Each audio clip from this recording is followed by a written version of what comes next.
CGT du Bourget. Au nom du syndicat du Bourget et de Drancy, je vous remercie de votre présence à ce rassemblement organisé par notre fédération et le secteur de Paris-Nord.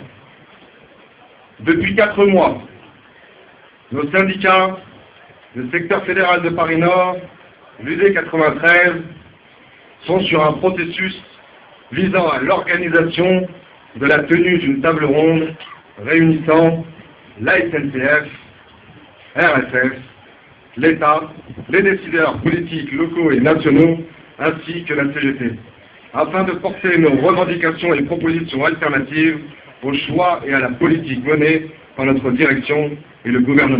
Et surtout exiger, et surtout demander la tenue immédiate d'une table ronde avec l'État, les élus locaux, la SNCF et les organisations syndicales. Dans le cadre de ce rassemblement d'aujourd'hui, nous disons aussi que la population de la Seine-Saint-Denis a droit à des emplois qualifiés, des emplois qui offrent de réelles perspectives de déroulement de carrière pour les jeunes qui revendiquent le droit à l'emploi sur le département. Aujourd'hui, pour nous, défendre le fret ferroviaire sur le département, c'est aussi réaffirmer que la Seine-Saint-Denis doit agir pour préserver des emplois industriels, doit agir pour garder des activités économiques qui assurent un développement harmonieux du département. Nous sommes ici à quelques centaines de mètres d'une grande entreprise industrielle, Citroën Aulnay. Nous sommes ici à quelques centaines de mètres de l'aéroport international de Roissy. Nous disons donc avec les cheminots que le secteur du triage du Bourget est un formidable atout qu'il faut développer pour répondre aux besoins économiques du département et de la région Île-de-France. Et donc sa privatisation et qui, comme ça a été dit, le 3 octobre prochain, l'exprimeront par des votations citoyennes dans tout le pays.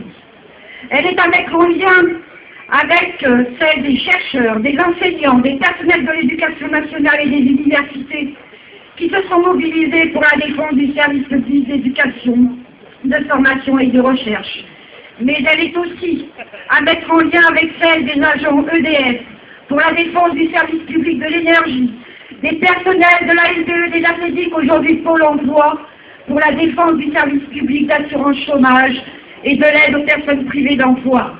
Mais elle est aussi à mettre en lien avec celle des urgentistes, des infirmières et des personnels hospitaliers qui s'opposent à la réforme Bachelot.